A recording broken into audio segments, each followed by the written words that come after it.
সারা দিনে বৃষ্টির পর এখন শুনে একটু আকাশটা পরিষ্কার হলো, তা আমি একটু বেরোলাম, দেখি কোথায় নাকি মাছ ধরতেছে। সেই মাছ ধরার জন্য এত তাড়াহুড়া।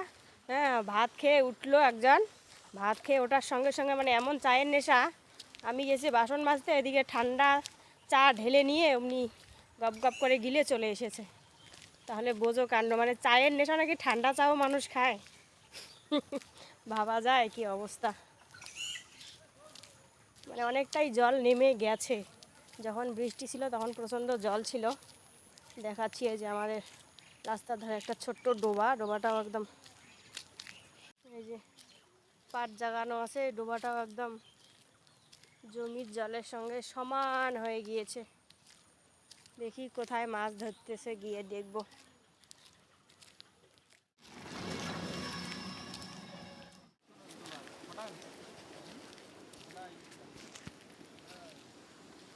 যাচ্ছে ওই পাগারটাতে মাছ ছিল, ওই জন্য গন্ধ পাচ্ছিল। এইটুকু খালি গর্ত তুলতে পারবি এত জল।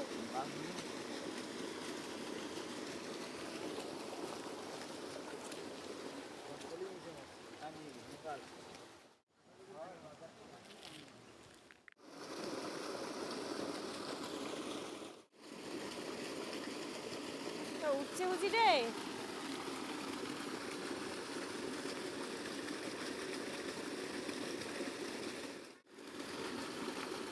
অনেকগুলো জানে ওটাই চালছে।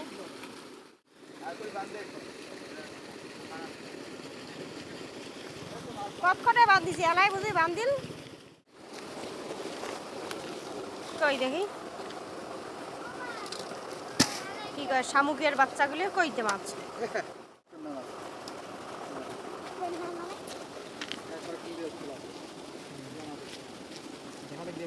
ওই যে যোগ,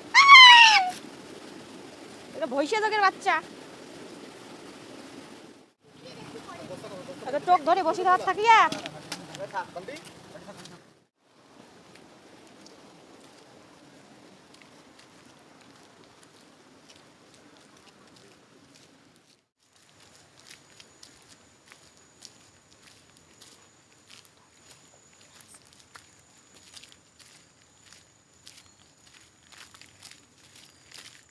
আকাশটার আরো টিপটিপানি শুরু হলো। হ্যাঁ, হোক হোক আরো বেশি, একদম যেন ভাসি টাসি নিয়ে যায় সবাই। প্রচুর পরিমাণে বৃষ্টি হয় যেন একদম বন্যা হয়, খুব মজা লাগে। কারণ এমন বন্যা নিজের চোখে দেখা হয়নি, মানে সেই বন্যার জলের উপর দিয়ে হাঁটা হয় নাই। এটা একটা বড় শখ আর কি, বন্যার জলের উপর দিয়ে হাঁটা। তো ওই যে আরও বৃষ্টি শুরু হলে বলো, আমরা মাছ তো পেলাম না। তো তোমরা কারা কারা মাছ মারছো অবশ্যই কমেন্ট করে জানিয়ে, আর সবাই মিলে হচ্ছে পালন করা হচ্ছে রেইন ডে, ফ্যামিলি ডে, আর জমিয়ে খাও খিচুড়ি, পকোড়া, মাছ, মাংস, ডিম ইত্যাদি। কিন্তু আমাদের তো কয়েকদিন ধরে শুধু যাচ্ছে নিরামিষ, আর নিরামিষ ভাল লাগছে না। আজকে শুধু একটু মানে তোলা মাছ খেলাম আর কি, গুঁড়ো মাছ মানে নিয়ে গেছে কত, অনেকগুলো লোক ভাগাভাগি করছে, জানি না পরে আর পাবো কিনা। তো এই অবধি শুভ সন্ধ্যা সবাইকে, টাটা, সবাই ভালো থেকো।